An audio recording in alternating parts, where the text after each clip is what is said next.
Les tendances du web marketing 2013. Voilà. Donc maintenant, je vais laisser la parole à Gilles Landel qui va prendre la suite. Bonjour à tous, merci d'être aussi nombreux à ce webinaire. C'est un séminaire qui a de plus en plus de popularité. On a vraiment beaucoup. On est très ravis de vous avoir aussi nombreux. Donc, avant de démarrer, je voulais juste vous dire qu'on sera deux à animer ce webinaire, Lucille et moi.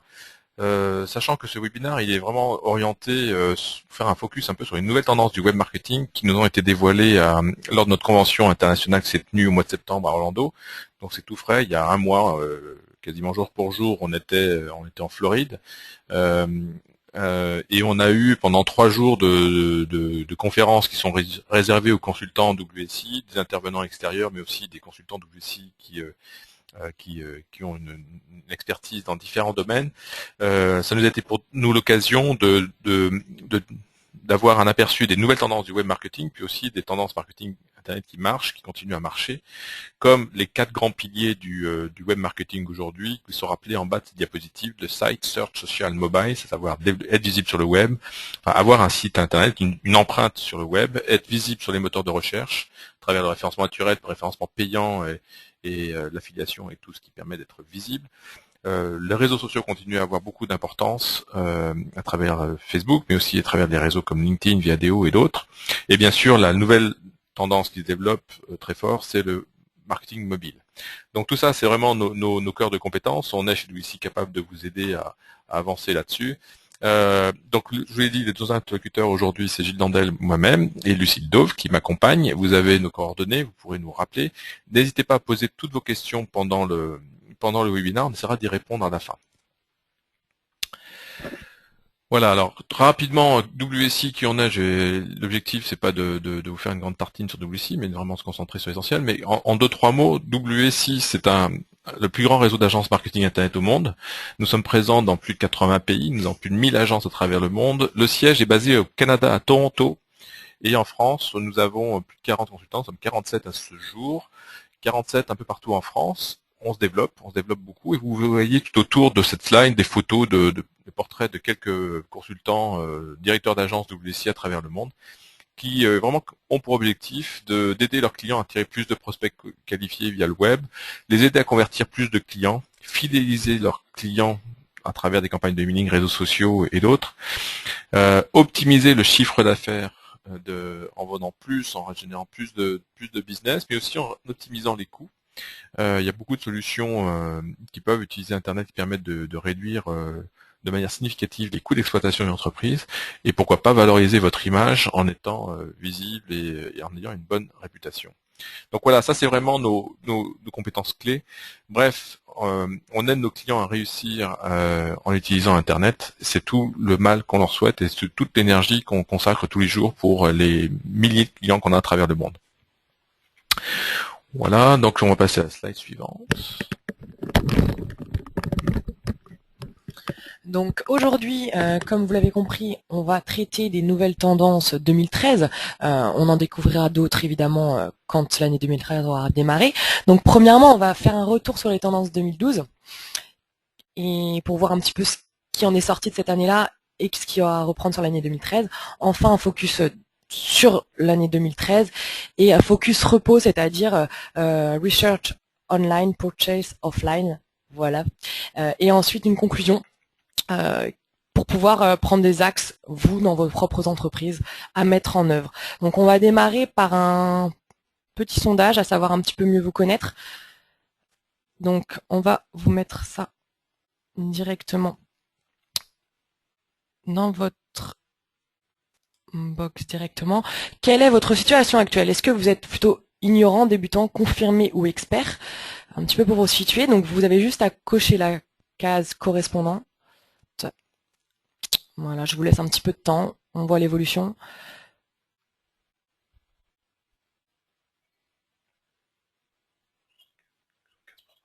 Vous avez 75% à avoir voté. Voilà, ça augmente. Donc vous êtes quasiment tous. Voilà, donc pour la majorité, vous êtes des débutants à 35%. D'accord, très bien. Donc c'est un petit peu pour vous situer. On va partager les résultats, comme ça vous pourrez vous situez. Deuxième question, quels sont vos objectifs?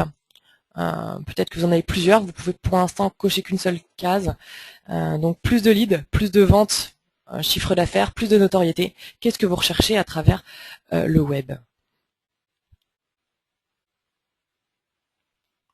Donc on attend encore un petit peu vos réponses. 63%. Donc voilà, ouais. Oui, c'est à peu près équilibré au niveau des résultats, entre plus de leads, plus de ventes ou plus de notoriété. D'accord. Voilà. Bon, on va clôturer ce vote et passer à la dernière question.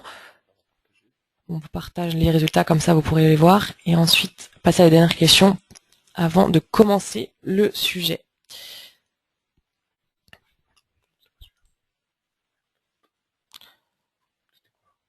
Donc, ça arrive.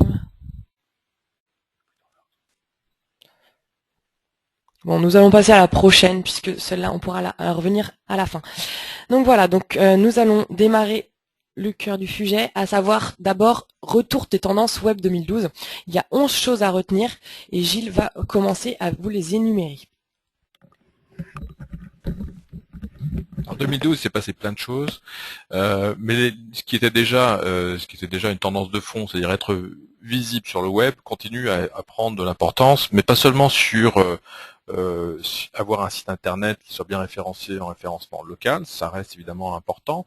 Il y a des nouvelles tendances qui étaient déjà identifiées en 2011, c'est tout ce qui est le référencement local. Ça a pris beaucoup d'importance, c'est de plus en plus important, donc ça c'est vraiment une tendance de fond. Mais il y a aussi, avec l'arrivée des évolutions des moteurs de recherche, notamment sur Google, avec Google Panda, Google Penguin, une évolution majeure de l'indexation du positionnement des sites en référencement naturel sur Google, notamment, mais des autres suivent, qui ont complètement bouleversé la façon d'être visible sur le web. Et ça devient vraiment une science. Je ne sais même pas si on va parler de science, parce que d'abord on ne contrôle pas Google, on ne sait pas ce qu'ils font, on sait qu'il y a des évolutions, ils nous donnent des tendances. Nous, on a la chance chez nos clients, comme on a un partenariat privilégié avec Google, de savoir ce qu'il ne faut pas faire pour être déclassé. Donc on a eu la bonne surprise, enfin c'est pas une surprise, mais on a été agréablement, on était content de constater que les clients, les sites de nos clients continuaient à avoir une bonne visibilité en référencement naturel, malgré des évolutions majeures qui sont arrivées sur Google Panda et Google Penguin. Donc ça, c'est parce qu'on savait qu'on faisait du bon boulot, mais on sait qu'il y a beaucoup de clients qui utilisent d'autres webmasters qui ont vu leur site se déclasser, qui sont venus vers nous en se disant oula, qu'est-ce qui se passe, mon site est bien positionné, je le suis plus, qu'est-ce qu'on peut faire. Donc Google avait bien sûr, c'est une des raisons majeures de Google, hein, c'est de vous pousser de plus en plus à faire du référencement payant. L'argument de Google, c'est qu'au moins vous contrôlez votre visibilité avec le référencement payant, ce que vous ne contrôlez pas en référencement naturel. Donc ça, c'est quelque chose, une tendance de fond qui va aller en s'accélérant. Donc si vous voulez vraiment être visible, aujourd'hui, il est important d'envisager des campagnes de référencement payant sur Google, que ce soit en des annonces texte, mais aussi à travers des bannières, en faisant du retargeting. Donc il y a beaucoup de choses qui ont évolué chez Google ces derniers temps, parce qu'ils veulent vraiment inciter les gens à optimiser leur visibilité en utilisant ces nouveaux outils web marketing qui sont d'une puissance redoutable. Donc ça, c'est quelque chose qui est en train de se développer de manière forte et qui est déjà arrivé aux États-Unis depuis quelques années, mais qui arrive de manière forte en France aujourd'hui. Une autre évolution majeure, c'est tout ce qui est nouvelle plateforme pour se connecter à Internet. Il y a les téléphones mobiles qui sont connectés à Internet, on a les tablettes, les iPads, les Samsung, etc. Donc ça, c'est quand même une tendance forte. Il y a de plus en plus de gens qui se connectent via Internet. Et ça a une incidence justement sur votre visibilité web, puisque vous avez besoin d'avoir que votre site web, si vous avez un site web, vous serez peut-être surpris de voir la tête qu'il a sur un iPhone. Donc clairement, ça a donné naissance à un nouveau besoin, nouveau métier, c'est-à-dire adapter des sites internet pour qu'ils soient efficaces en situation de mobilité. C'est pas du tout le même usage, c'est pas les mêmes attentes des utilisateurs. Donc il faut souvent refaire un nouveau site qui va être dédié pour le site mobile. Il y a aussi parfois la possibilité d'avoir des sites qui s'adaptent automatiquement au contexte, enfin, au contenu ou contenant. Et donc, il y a plein de choses qui se passent autour de ces nouvelles technologies qui permettent aux gens d'être toujours connectés à Internet. Il y a une autre tendance de fond, donc là c'est vraiment quelque chose de fort, c'est-à-dire que on sait depuis longtemps avant on avait des sites statiques, hein, on avait une page web, une page HTML qui était assez figée, on a passé à des sites dynamiques pour les sites e-commerce, pour faire des catalogues produits, et pouvoir interagir. Ce qui se passe maintenant, et ça ça arrive déjà aussi depuis quelques temps, c'est que le contenu peut être lui-même personnalisé en fonction du profil du visiteur et de par où il est arrivé. Une même page d'un site internet va avoir un contenu qui va être différent en fonction de la personne qui vient visiter le site. Donc vous imaginez la puissance de ça, savoir s'il est déjà revenu, s'il y revient, on peut présenter un internaute en fonction de sa fréquence, enfin de ses centres d'intérêt et qui sont assez faciles à identifier avec tous les outils web qu'on a derrière, les moyens de lui présenter un contenu qui va l'aider à passer à l'acte, à convertir. Donc l'importance des réseaux sociaux, ça c'est pas nouveau, au niveau personnel surtout avec Facebook, les LinkedIn, les vidéos et autres, mais il y a de nouveaux réseaux sociaux qui sont développés comme Pinterest, vous avez dû en entendre parler, là, permettent d'échanger ces centres d'intérêt par rapport aux photos que vous aimez. Donc ça c'est un nouveau réseau social qui est en train de développer à vitesse grand V, c'est une grande surprise pour tout le monde, mais c'est bien. Et puis on a des réseaux sociaux plus pros qui sont aussi en train de se développer et à tel point qu'il y a des entreprises aujourd'hui qui ont décidé de s'affranchir de l'email, de plus avoir de boîte mail. Certaines universités ont déjà arrêté de distribuer des boîtes mail à leurs étudiants, mais il y a des entreprises qui envisagent de manière très sérieuse de ne plus avoir de messagerie, mais de travailler uniquement avec des réseaux sociaux professionnels comme Yammer ou Jamspot ou ce genre de plateforme. Donc voilà, ça c'est une tendance de fond qui est aussi en train d'évoluer, comme quoi on a la chance d'être sur un métier qui évolue en permanence. Un troisième sujet qui s'est développé, qui se développe fort, c'est tout ce qui touche le cloud, qui permet d'avoir des applications hébergées sur Internet et de pouvoir sécuriser ces transferts ou faciliter le travail collaboratif en partageant des fichiers, des dossiers, des applications ou autres. Donc c'est quelque chose qui se développe à la vitesse grand V, et là aussi il y a des acteurs majeurs comme Google et d'autres qui sont présents. Voilà, ça c'est vraiment trois grandes tendances déjà qui sont arrivées en 2012. Je vais passer à la slide suivante. Peut-être que Lucie vient de faire un retour sur ces tendances. Voilà, Gilles en a déjà un petit peu parlé au travers de cette présentation de ce qui s'est passé en 2012.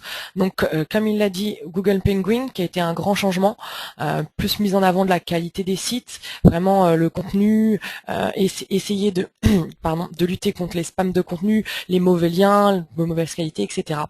Donc, mettre en avant plus la qualité des sites comparé à avant Google Panda. Ensuite, marketing de contenu, ça va de pair, puisque les sites sont mis en avant. Plus ils fournissent de la pertinence et du bon contenu à un visiteur, à un futur client, plus ça va avoir de la valeur, donc plus le marketing de contenu est important. Ensuite, on va avoir le WPO, c'est-à-dire le Web Presence Optimization, qui a fait son apparition et qu'on va toujours utiliser, puisque c'est vraiment optimiser sa présence sur le web, savoir où être présent, comment être présent. Le mobile, encore et toujours, qui ne cesse de se développer, avec les applications, les sites mobiles, etc. On reviendra un peu plus là-dessus par la suite. Le responsive design, à savoir que c'est une interface qui s'adapte à tout type de support, de fonctionnalités, tablette, mobile, ordinateur, etc. Réalité augmentée et web géolocalisé, donc ça c'est vraiment une très grosse tendance, à savoir pouvoir visualiser en temps réel un magasin, un point de vente, etc. Avoir une adresse directement accessible, par exemple de votre smartphone. C'est surtout utilisé pour les smartphones et ça va se développer de plus en plus vers les tablettes.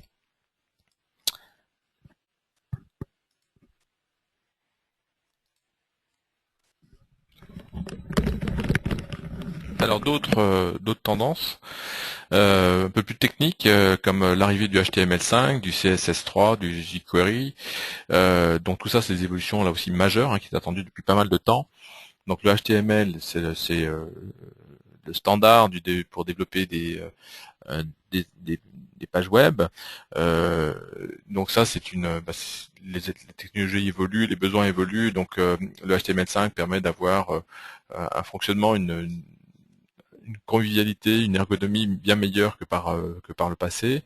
Le CSS3, c'est ce qu'on appelle ces cascades style sheet qui là aussi facilite la capacité de personnaliser le rendu en fonction des terminaux qui vont afficher la page.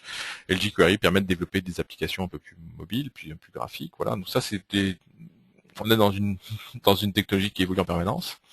Solomo, vous avez peut-être entendu parler, ça veut dire Social Local Mobile. Donc c'est vraiment cette idée de faire converger toutes les informations en utilisant depuis votre mobile le référencement local et les réseaux sociaux, la possibilité de faciliter la génération de trafic dans une boutique, ça c'est important, mais aussi de faciliter les recommandations, ce genre de choses.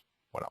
Donc les QR codes qui sont développés il y a déjà quelques temps, à mon avis, en France, on est encore loin de ce qui se passe aux États-Unis, où vous avez dans les supermarchés un QR code affiché derrière à côté du tarif de chaque produit, qui permet d'avoir quasiment en ligne des informations sur le produit qui vous intéresse, mais aussi des avis consommateurs, etc. Donc voir ce que j'ai vu aussi en faisant mon shopping, d'avoir dans les rayons de magasins des QR codes que vous flashez pour avoir directement en caisse une remise de 10-15% sur le truc. Donc voilà, le QR code, c'est pas fini, loin de là, ça va continuer à se développer. Les réseaux sociaux vont continuer là aussi à se développer, se professionnaliser, on l'a déjà parlé, mais aussi adapter leur business model. On a vu la déconfiture un peu en bourse de Facebook. Il ne faut pas l'enterrer, à mon avis. Simplement, ils vont sans doute réagir et se rendre compte qu'ils ont eux aussi besoin de gagner de l'argent. Voilà, et puis le cloud, concept qui consiste à déporter sur les serveurs distants, problématique de stockage ou de traitement informatique. Bon, c'est vraiment une tendance web qui va se développer sur les années à venir, on le voit bien. Donc en 2013, il va se passer plein de choses. 2013, il va se passer quoi? Il va se passer que c'est ce qui nous a été dévoilé un peu à notre convention en Floride. Alors je vais pas tout vous dire parce que il y a des choses qui sont confidentielles, qui sont réservées aux consultants WSI, mais ce qu'il y a de sûr, c'est que les nouveautés, l'innovation qu'amène Internet est un facteur clé, que ça chamboule les organisations, que ça permet vraiment à des entreprises qui veulent s'approprier ces nouvelles techniques de se différencier, de pouvoir apporter plus de créativité et d'optimiser parfois leur process opérationnel. Donc c'est pas que du marketing, c'est pas que de communication, c'est aussi un impact au niveau travail collaboratif, etc. Donc on était plus de 400 consultants du monde entier à être présents à cette convention, et on avait des intervenants extérieurs comme Avinash Kaushik, qui est un gourou du web analytique, ou Eric Kalman, qui est le gourou des réseaux sociaux, qui a fait, je ne sais pas si vous connaissez Socialnomics, et Carlos Del Rio, qui est lui un spécialiste de tout ce qui est l'optimisation de l'architecture de conversion d'un site internet. Ces trois keynote speakers nous ont fait des conférences assez brillantes, mais on avait aussi des partenaires qui étaient là, comme Adobe, Constant Contact, Shift-Lab, Avax, qui sont tous des sociétés qui nous ont permis de découvrir en avant-première certaines fonctionnalités de leurs produits qui sont en train de lancer, ou qu'ils ont déjà lancé mais depuis peu. Ils nous ont fait une présentation détaillée de leurs produits. Donc il y a cette étude McKinsey qui a été sortie, c'est Lucille qui va vous la commenter. Oups, je vais aller un peu trop vite.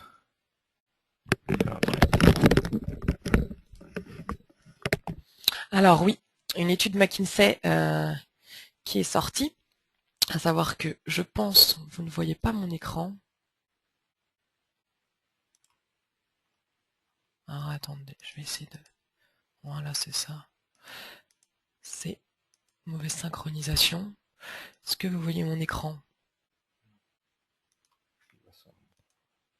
Bon, en tout cas, les mobiles et tablettes qui ont été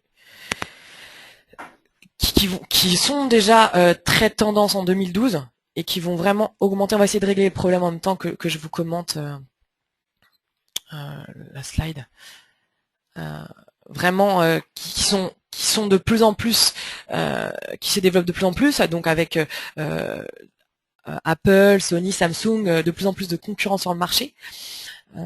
Donc c'est vraiment une très grosse tendance. Cette étude McKinsey a montré l'importance de ces mobiles et tablettes aujourd'hui, que ça devenait incontournable. En plus, c'était vraiment beaucoup plus mobile qu'un ordinateur, de fait, qu'un ordinateur portable, plus accessible.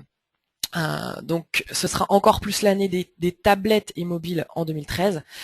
Il faudra être davantage social également. Cette étude de McKinsey a mis en avant que très peu d'entreprises encore aujourd'hui utilisent la technologie des médias et des réseaux sociaux, alors qu'il y a un énorme bénéfice à en tirer, à savoir que les entreprises qui utilisent les médias sociaux déclarent pour plus de 90% de ces entreprises qu'elles en tirent vraiment un avantage énorme à propos de leurs produits-services vendus, de leur notoriété, de leur développement auprès de leur cible.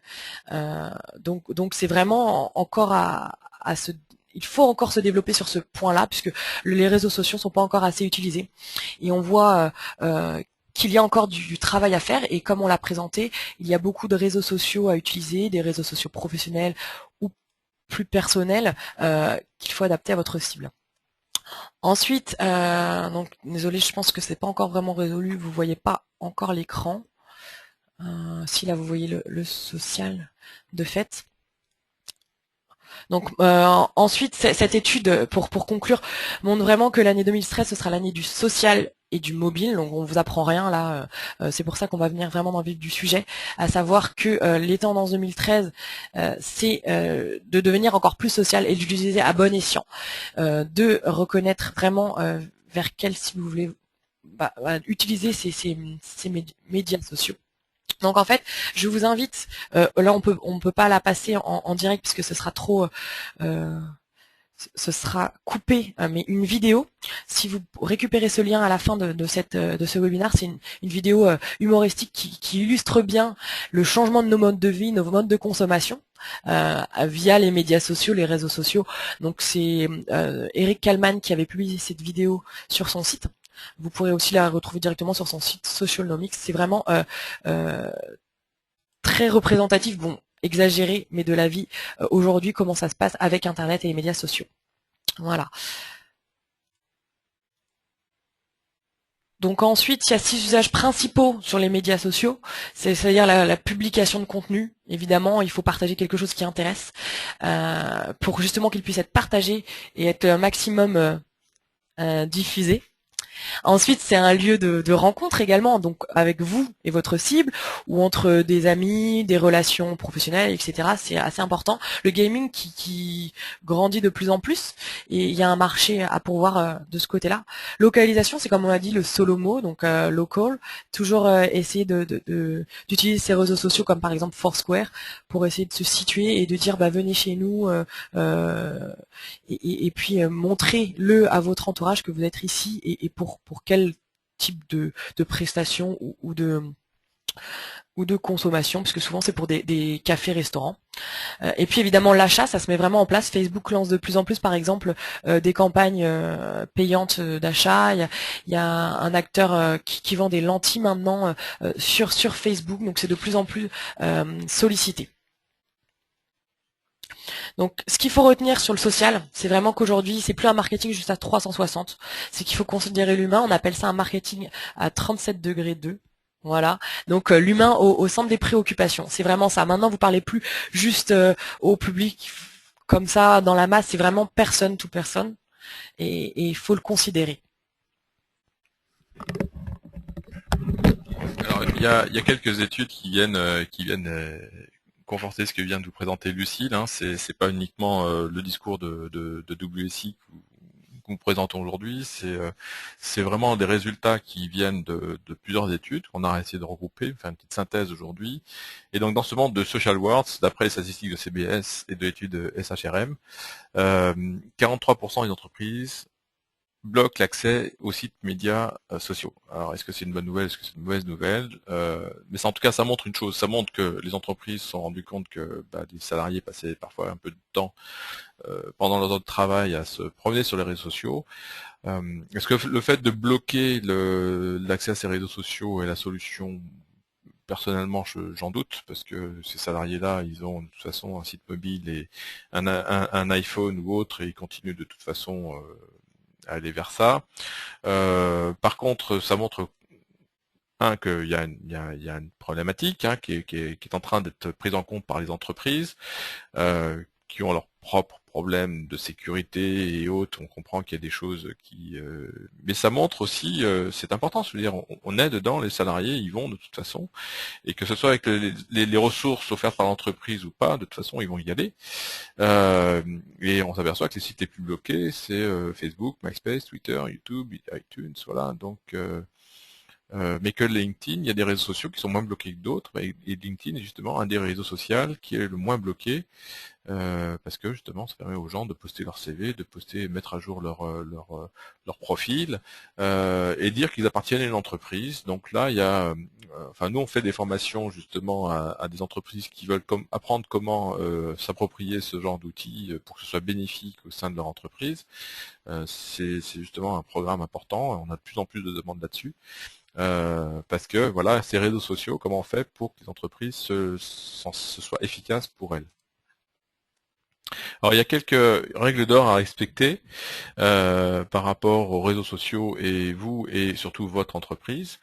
Il faut être présent, hein. De toute façon, il ne faut pas ignorer les réseaux sociaux. Les gens vont vous chercher via les réseaux sociaux, donc il faut essayer d'être visible et si tant est avoir des témoignages, enfin présenter correctement votre fiche, etc.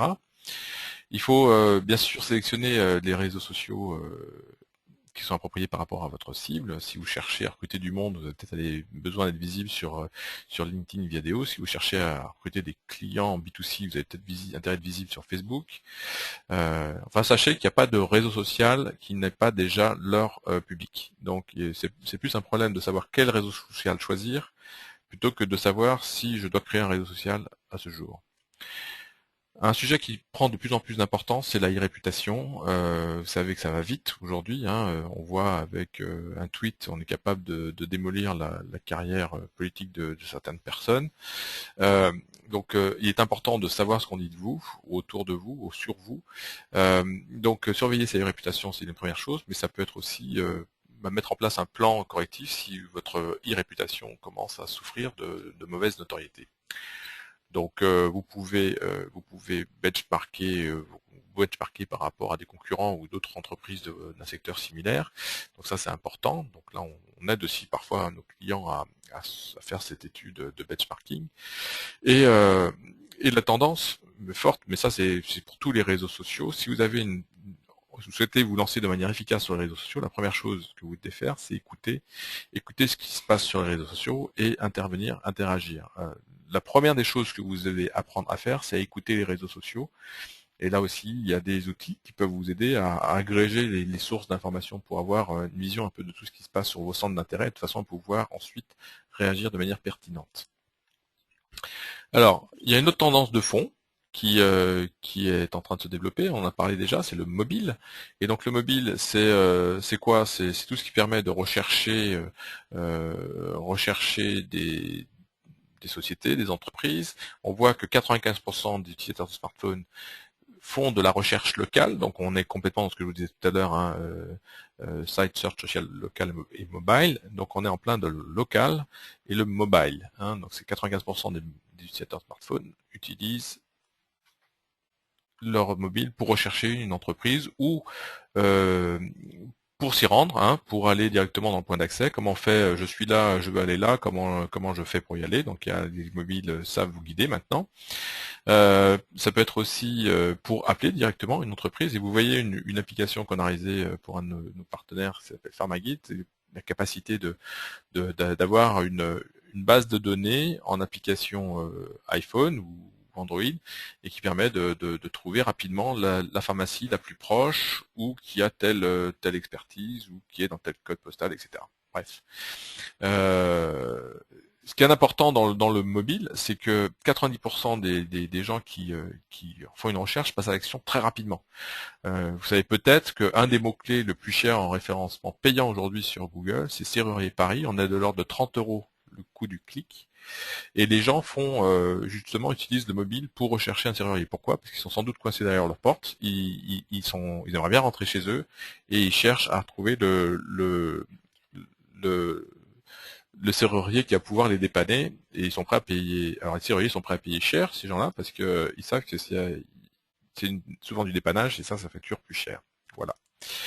Le paiement mobile, c'est aussi une tendance de fond, puisqu'aujourd'hui on va pouvoir acheter, et on peut déjà acheter depuis son iPhone. On pouvait le faire depuis le web, on peut le faire depuis son iPhone, et ça c'est ce qu'on appelle le M-paiement, qui va là aussi changer le comportement des utilisateurs, et donc obliger les sites marchands à s'adapter à ce nouveau mode de consommation qui est beaucoup plus intuitif et interactif. Il faut que ce soit direct. Et donc on voit bien, bon, il y a la solution Byster qui a été lancée récemment en France, mais ce qui est important, c'est que la progression de PayPal, que tout le monde connaît sans doute, qui a fait une progression annuelle de plus de 500% pour atteindre les 4 milliards de dollars en 2011 et espère faire 7 milliards en 2012. Donc vous voyez un peu l'importance de ces paiements en ligne. Alors je vais laisser la parole à Lucille qui va vous parler du T-commerce. C'est pas le Tea Party aux États-Unis, mais c'est le T-commerce. Oui, exactement. Alors le T-commerce, c'est pas que la tablette, c'est la tablette et la TV connectée. Donc ça a un avenir très prometteur. Donc vous voyez de plus en plus de personnes avec des tablettes aujourd'hui. Donc quelques chiffres pour illustrer tout ça, c'est 40 millions de personnes qui ont accès à Internet via ces tablettes dans le monde entier. Donc c'est énorme. Non, pardon, 40 millions de personnes qui ont accès juste à Internet et 3,2 millions via ces tablettes. Donc c'est-à-dire qu'il y a encore un énorme potentiel à pourvoir pour l'année 2013, à savoir qu'il y a également 21,4 millions de mobinautes. Donc ça ne cesse d'augmenter, de plus en plus de personnes y ont accès, on en a déjà parlé. L'iPad, c'est un petit peu pour l'instant la tablette qui marche le plus sur le marché, puisqu'elle représente 85% des connexions aujourd'hui. Mais ses concurrents Samsung ou autres sont en train de monter également. En France, on recense 9060 acheteurs, soit 29% des tablonautes. Donc c'est quand même un chiffre qui a progressé et qui est important, puisque ça représentait 71% au premier trimestre de 2012. Donc comme l'a dit Gilles, une étude PayPal a dévoilé déjà le pouvoir du paiement via mobile, et également PayPal prévoit à dévoiler en plus que 49% de ses téléspectateurs internautes ont été séduits pour acheter via une tablette des biens ou des services en plus du smartphone, puisque la tablette c'est un autre format, c'est aussi très bien au niveau des achats. Par contre, on va découvrir via la slide suivante le profil de ces tableaux-notes, puisqu'ils sont différents de personnes qui utilisent un smartphone. Ils font pas les mêmes achats. Donc 40% de ces acheteurs en magasin qui ont des tablettes ont utilisé la tablette pour préparer leur achat. Donc c'est quand même important. On voit qu'il y a quand même une grosse phase de préparation d'achat qui se fait via la tablette ou l'internet traditionnel. Donc le profil d'une tablette comparé à un smartphone, c'est plus des hommes de CSP+, des cybernautes traditionnels également. Donc ils achètent, qu'est-ce qu'ils achètent le plus? C'est des produits culturels, des services et des voyages. Alors que par exemple le voyage, c'est la première catégorie d'achat pour l'e-commerce traditionnel. Donc on voit que là ça arrive en 3e position. C'est pas dans le même ordre de pondération. Le top 5 des sites iPad. Donc on retrouve Amazon, eBay, Fnac, Cdiscount et ventes privées qui sont très actifs sur Internet, que ce soit mobile, site fixe, et donc là on le découvre, site iPad. Donc maintenant, en plus des juste de la connexion Internet via iPad, les entreprises se posent la question de savoir si c'est plus site ou application. Donc Fnac, par exemple, a misé, elle, sur un site mobile, alors que vente privée, plutôt une application. Après, ça, c'est à vous de voir qu'est-ce que vous voulez en faire. Si c'est plus de l'information, vous trouvez directement, ou une application qui peut faciliter l'achat de vos futurs clients. Donc maintenant, il y a quelque chose qui est très futuriste qui arrive, c'est la TV connectée. C'est un nouveau mode de vente, donc là c'est pas forcément à mettre en place, parce que c'est vraiment très futuriste. C'est le lancement aux États-Unis, c'est-à-dire vraiment lancer des émissions, des vidéos où on peut acheter directement dans cette vidéo, dans cette émission. À savoir l'exemple, par exemple, aux États-Unis, ils ont fait une vidéo justement. Vous avez l'illustration Falling for You.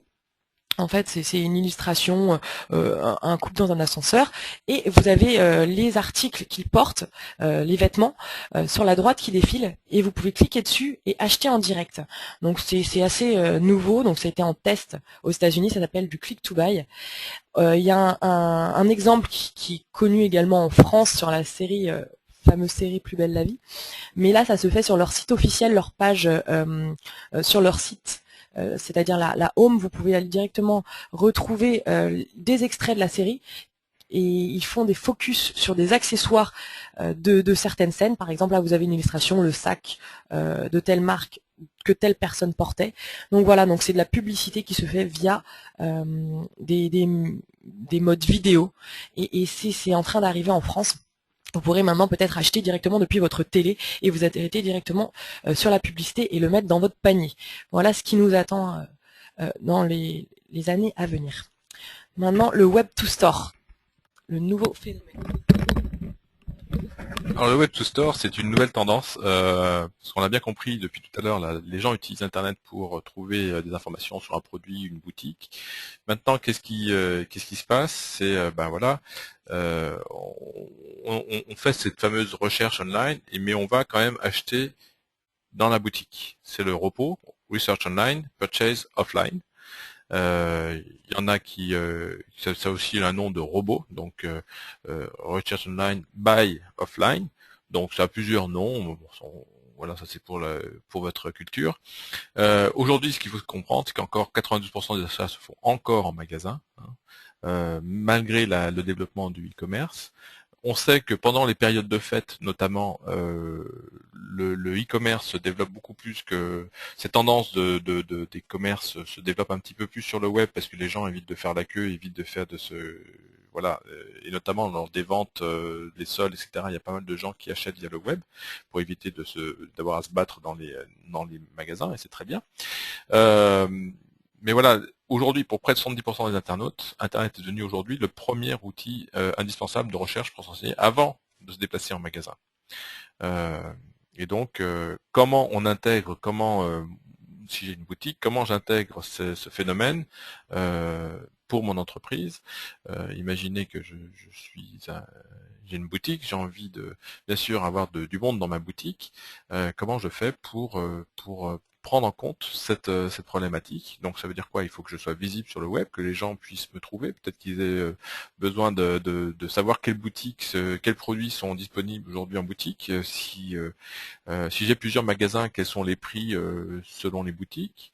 Voilà, on peut se poser plein de questions, plein de bonnes questions, qu'attendent d'ailleurs les internautes pour pouvoir venir chez vous acheter les produits.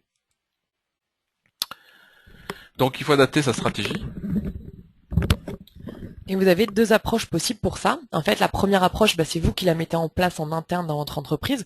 Vous créez de la visibilité sur Internet, comme on vient de le dire, pour pouvoir être trouvé de vos futurs clients ou de vos clients déjà actuels. Donc, il y a deux façons, c'est Store Locator, Product Locator, c'est-à-dire ça marche par du référencement basique, naturel ou payant, et également par de la géolocalisation, puisque maintenant, on vient d'en parler avec les mobiles, on peut vous géolocaliser facilement, savoir où est le magasin le plus proche, et si ces produits sont disponibles. Donc là, on a un exemple avec l'image en dessous. En fait, on voit si ce sac est disponible, on voit donc du coup son prix, on peut cliquer sur à droite trouver un magasin, et ils vont nous montrer la liste de magasins qui proposent ce produit. Donc c'est vraiment mettre les deux en adéquation, puisque sur Internet, beaucoup de personnes cherchent un produit, voient le magasin, mais se rendent sur place, et le produit n'est pas forcément vendu dans tous les magasins. Donc c'est vraiment de faire cette passerelle-là entre le produit et le point de vente. Ensuite, vous avez le click to collect, qui est très courant maintenant, c'est-à-dire mettre un article de côté sur Internet, vous le mettiez dans votre panier, il y a une option aller chercher en boutique ou réserver pour aller le chercher en boutique, et ça vous fait vous déplacer, donc vous allez chercher votre produit commandé, et ça peut également engendrer d'autres ventes par la suite. Donc voilà, donc ça c'est un phénomène qui se développe de plus en plus. Ensuite, vous avez l'autre approche qu'on appelle l'approche externe, c'est-à-dire que ça dépend pas de votre entreprise, pardon. Par exemple, tout ce qui est communication sur vous, sur vos produits, il faut pouvoir regarder parce que il y a certaines personnes qui en parlent sur les réseaux sociaux. Donc on va avoir des informations qui permettent aux internautes de se constituer un avis. Donc aujourd'hui c'est primordial. Souvent les internautes regardent les forums, les plateformes comme Help, Dis-moi tout, Foursquare, pour savoir si ce lieu est beaucoup visité, si cette boutique, les produits sont bons, etc. Donc voilà. Ensuite, on a les acteurs de couponing, c'est-à-dire tout ce qu'on connaît classiquement, Groupon, ou sinon dans les journaux qu'on reçoit le matin, comme Métro, etc. Vous avez des encarts qui essayent de promouvoir un point de vente, un produit, donc il faut se rendre en magasin pour pouvoir bénéficier de cette réduction. Et ensuite, les assistants pré-shopping, comme je le disais, tout ce qui est forum, comparateur de prix, pour la qualité aussi. Donc ça, c'est aujourd'hui une grosse tendance avant de se rendre en boutique. Donc le focus Web to Store, vraiment avec l'effet repos, on va vous donner des exemples concrets. Alors, le repos, what that, comme dirait Lucille, je crois que vous l'avez compris, hein, et ce graphique qui est un peu sombre, où on voit vraiment en trame de fond, vous le devinez peut-être, cette jeune femme là qui est dans son caddie là avec sa souris. On voit deux courbes qui sont en train de se développer. La courbe des achats qui sont influencés par Internet, et l'autre courbe des achats en magasin influencés par Internet. Et on voit que les deux courbes sont en progression, et notamment c'est un des moyens qui est utilisé pour justifier la publicité en ligne, puisque ça permet aussi de faire du cross-selling, c'est-à-dire d'augmenter le panier d'achat moyen d'un internaute, et ça d'un internaute qui vient donc en magasin. Donc l'effet repos, c'est ça, c'est que il y a les acheteurs qui viennent vous voir en boutique savent ce qu'ils veulent, ils achètent plus de produits que s'ils venaient naturellement tout seuls. Un autre effet, c'est le cross-selling. Le cross-selling, c'est un terme qui permet de faire de la vente croisée et de dire, ben voilà, je suis venu acheter tel produit. C'est une technique commerciale très utilisée, hein, qui permet de proposer à un client qui a déjà acheté un produit, de lui proposer un ensemble d'autres produits que d'autres acheteurs ont peut-être déjà acheté. Donc ça, c'est très utilisé par des sites marchands type Amazon et autres, qui vous conseillent toujours, si vous avez acheté tel livre, les autres qui ont acheté ce livre-là ont aussi aimé acheter ces livres-là, donc il vous aide ainsi à augmenter le panier d'achat. Ok, je vais continuer en vous donnant des cas concrets, donc des exemples de cet effet repos, notamment avec le cas Morgan. Donc oui, alors en fait Morgan a mis en place cette technique d'acheter en ligne pour venir chercher en magasin. Dans quel but en fait? C'était vraiment une volonté d'avoir davantage les internautes en boutique, puisque c'est pas le même public. Et ensuite, pour pouvoir attirer également ces internautes, c'est leur montrer que le point de vente, l'expérience en magasin en fait était vraiment très digital et leur procurer un plaisir un peu comme quand ils achetaient sur Internet. Donc c'était mise en place de ces deux objectifs, emmener le trafic web en magasin. Donc pour ça, ils proposent via leur site web de commander, de mettre dans votre panier évidemment, et ensuite de localiser votre magasin le plus proche via cette capture d'écran. Comme vous voyez, ils localisent leur point de vente dans leur région, et ensuite d'aller le chercher en boutique. Donc en plus c'est sans frais, donc ils mettent vraiment en avantage cet avantage, à savoir que vous achetez, vous perdez pas de temps, vous achetez sur leur site, vous allez chercher en boutique, en plus vous essayez, donc ça évite de renvoyer le colis en retour, d'avoir que ce soit long entre le temps que vous renvoyez et que vous recevez le bon produit. Donc vraiment, ils ont un taux de transformation du prêt-à-porter qui avoisine les 1,5% sur Internet, contre 15 en boutique, donc c'est pas négligeable puisque les clientes après vont toucher le produit, vont pouvoir l'essayer directement. Et sûrement acheter d'autres produits si elles sont déjà en magasin.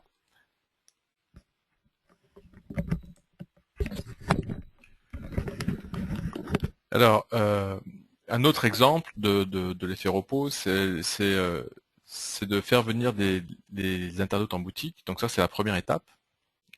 Première étape, faire venir les gens dans votre boutique. Et là, vous avez l'exemple de Toys R Us, qui a vraiment aidé, mis en place un site web pour dire aux gens, vous avez une journée exceptionnelle réservée aux internautes. Donc venez dans notre boutique le 4 novembre, c'est une journée exceptionnelle, comme le dit la pub, et donc vous aurez accès à des codes de réduction spéciaux pour cet avantage. Donc vous avez la possibilité de voir quels sont les produits, bien sûr, en ligne, ce que les gens adorent, etc. La localisation des boutiques, de façon à pouvoir les trouver rapidement et aller directement chez eux. Et ensuite, de pouvoir choisir votre mode de livraison, c'est-à-dire que vous pouvez acheter en ligne, vous pouvez les faire dire je viens les chercher, j'achète en ligne et je serai livré chez moi avec les conditions générales de vente qui sont bien détaillées, ou alors je décide de venir chercher mes courses au magasin, au drive le plus proche, donc Carrefour, Auchan, tout le monde s'y met. Donc on a aujourd'hui cette possibilité d'avoir le choix dans la livraison. Donc c'est quand même assez impactant, hein. Vous imaginez bien que toutes ces choses-là, ça a un impact quand on a un acteur du e-commerce comme ça a un impact sur l'organisation, puisqu'il faut avoir derrière les capacités de traitement, la logistique qui permet de faire ça. Donc il y a un impact organisationnel fort, et très clairement dans la mise en œuvre d'un projet comme ça, ce qui coûte le plus cher, c'est pas tellement le site internet ni le marketing, c'est justement les changements organisationnels qui vont autour. Donc l'innovation, c'est formidable, c'est un vrai moteur, mais ça a des incidences sur la mise en œuvre de ces solutions-là, et il ne faut pas se tromper et se faire accompagner, c'est important. Alors, il y a un autre projet là, de mise en place de Web to Store que va vous présenter Lucie. Oui, en fait, ils sont vraiment nombreux à utiliser le Web to Store. On a beaucoup d'exemples, donc on va vous en donner certains correspondant à des plateformes différentes.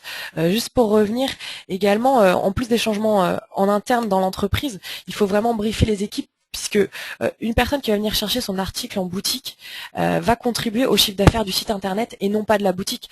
Donc il faut essayer de le faire accepter aux vendeurs qui vont vendre, pas pour leur propre chiffre d'affaires. Donc ça engendre beaucoup de problèmes. Donc il faut vraiment s'organiser et vendre ce concept tout de même pour la notoriété de la boutique et le vendre aux vendeurs et aux responsables de magasins. Voilà ce que je voulais ajouter. Oui, bien sûr, pour les exemples, on va avoir Domino's Pizza avec Twitter. Ça s'est passé en Angleterre, après il y a d'autres cas qui se sont passés en France également. La chaîne en fait a lancé une campagne visant à engager plus ses clients via sa plateforme Twitter, en leur donnant la possibilité en fait de faire baisser le prix d'une pizza. En inscrivant le hashtag Let's Do Lunch à celui qui du coup qui tweetait le plus une pizza est tweetée, et le dernier remportait la pizza beaucoup moins chère, parce que ça jouait sur une pizza favorite que quelqu'un qui était déjà client en fait, parce que c'était pas pour les nouveaux clients, sinon c'était un petit peu facile. Voilà, niveau du concept de Twitter. Sur Foursquare, donc c'est très fréquent, c'est d'attirer des personnes en leur offrant une consommation ou une réduction en fonction du type de point de vente. Si vous êtes dans un café-restaurant ou une boutique de vêtements par exemple, si vous venez, si vous checkez ce point de vente, vous pouvez vous y rendez, vous checkez sur place, vous avez cette réduction. Sinon, il faut être le meilleur entre guillemets de ce lieu. Et là, vous pouvez, pareil, vous voir offrir des produits-services. On a un exemple, la blanchisserie. Bon, il y a énormément d'exemples. C'est une galerie d'art parisienne. Salle de concert, pub, etc., qui offrait des consommations à ceux qui venaient à 3 dans leur bar expo. Donc ça génère du trafic sur place, puisque peut-être qu'au départ ces 3 personnes n'étaient pas prévues de venir à cet endroit, donc ils sont venus là-bas pour découvrir et bénéficier de la réduction. Et un autre concept très fréquent maintenant, c'est le support à la vente. C'est-à-dire que, par exemple, ici, le Bazar de l'Hôtel de Ville a fourni en fichier Excel, après ça peut être une application, ça dépend comment vous voulez le développer. En fait, c'est un fichier Excel qui permettait de voir toutes les références des fournitures de la rentrée scolaire que possédait ce magasin. Ensuite, vous regardiez ces références et vous remplissiez un formulaire afin de savoir ce que vous vouliez pour vos propres fournitures scolaires, vos enfants, etc.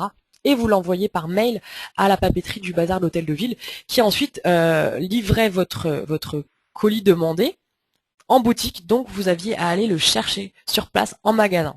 Voilà différentes techniques d'attirer des personnes en magasin, comme le traditionnel emailing que vous pouvez voir aussi de The Body Shop, qui propose moins 30% sur toute la boutique et qui offre des privilèges, mais seulement en boutique. Voilà, ça on le retrouve maintenant beaucoup. Vous recevez beaucoup d'emailing qui vous incitent à vous rendre sur place.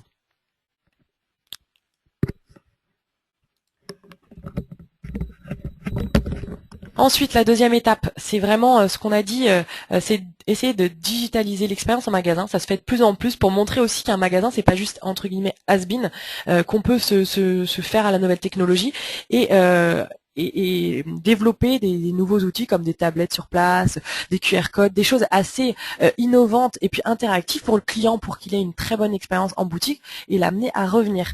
Pas seulement lui dire bon bah faut faire ses repérages, ses achats en ligne. Ouh là là, ça devient compliqué. Désolé. Et ensuite, simplement venir les chercher en boutique. C'est l'inciter à rester et à revenir.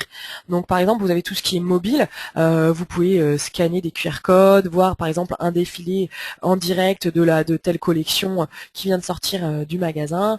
Vous en servir comme carte de fidélité. Euh, enfin bref, il y a beaucoup de choses. Présentez votre smartphone pour un coupon de réduction.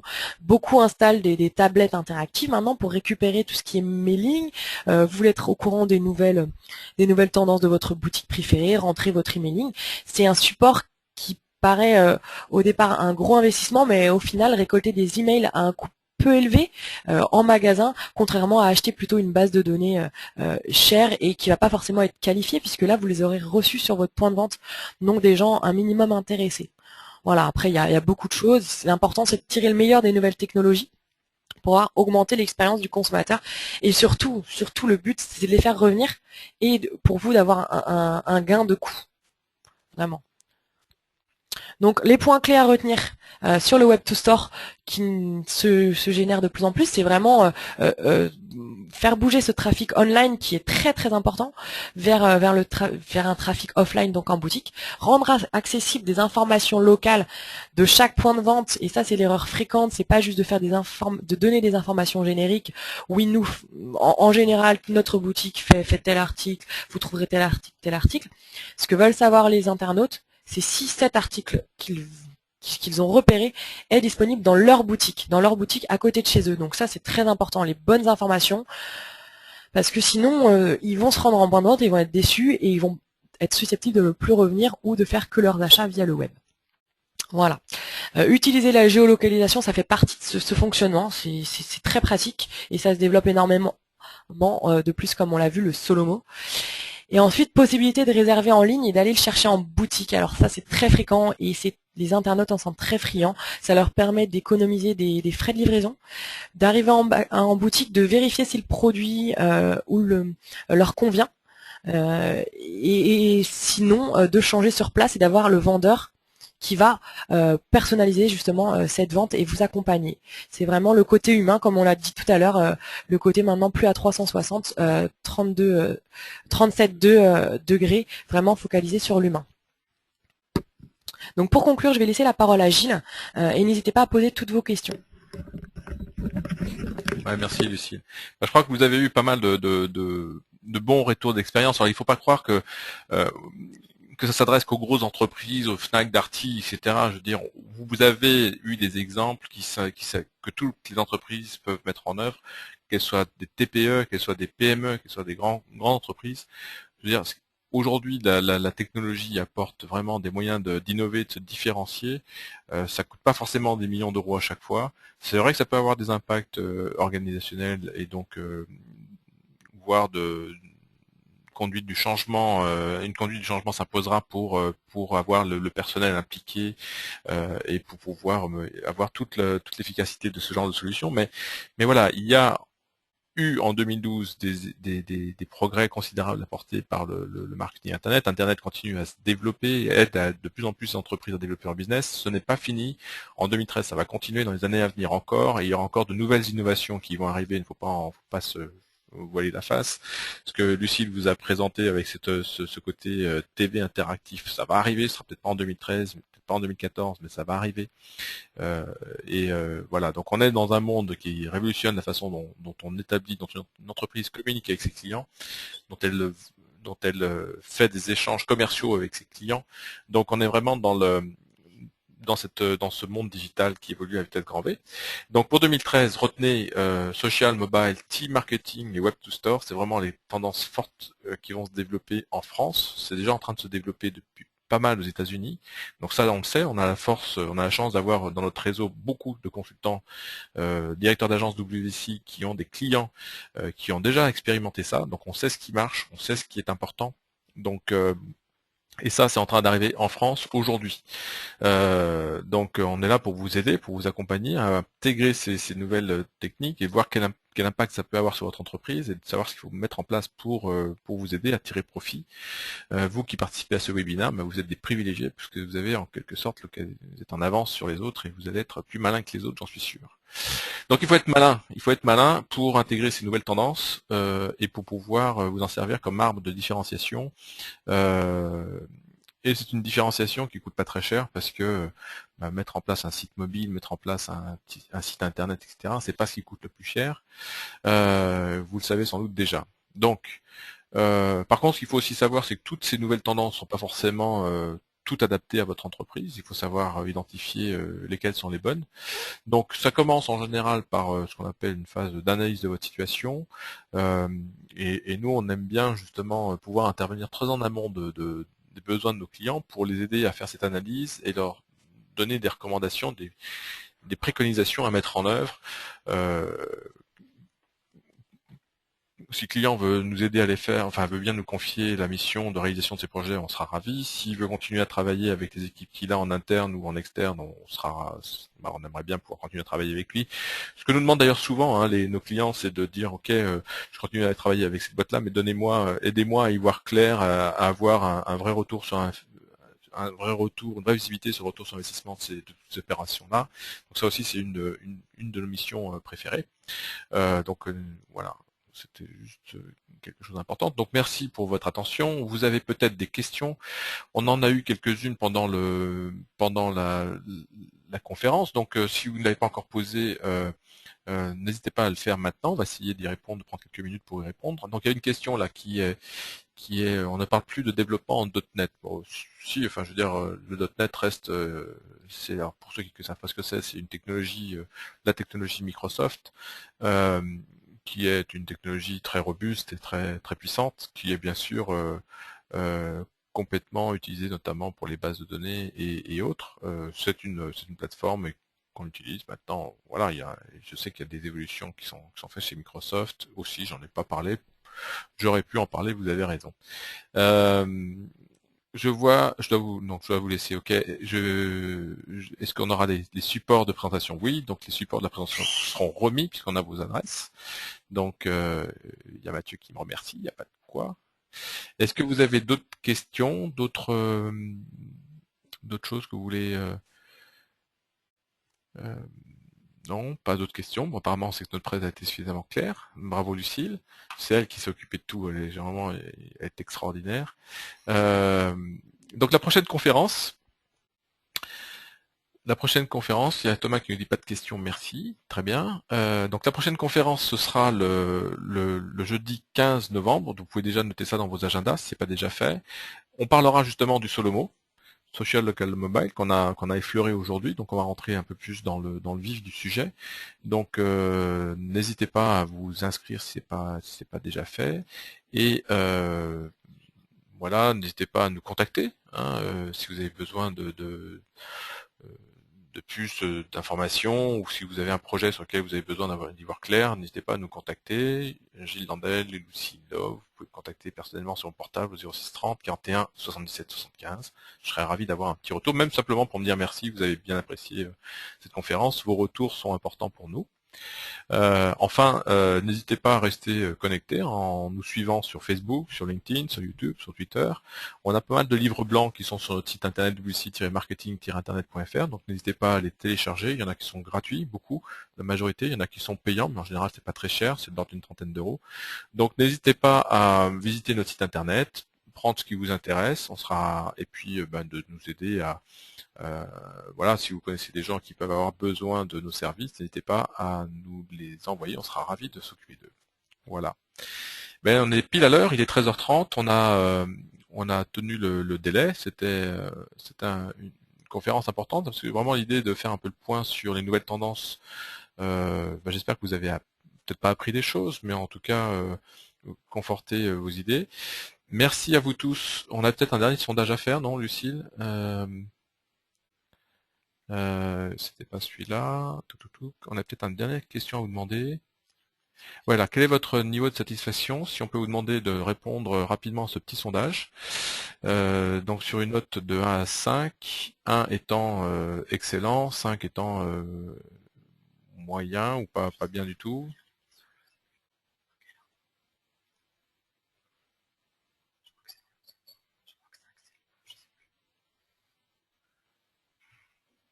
Donc on vous laisse encore quelques secondes pour voter. Merci pour votre participation.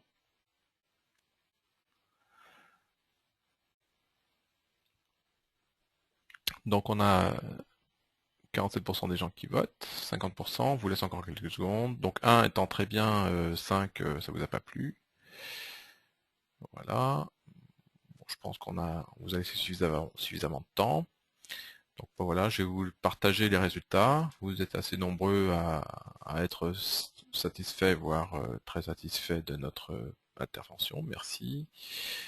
Écoutez, on vous remercie tous pour avoir passé un peu de temps avec nous et on espère vous voir à un prochain webinaire, donc qui sera sur le Solomo le 15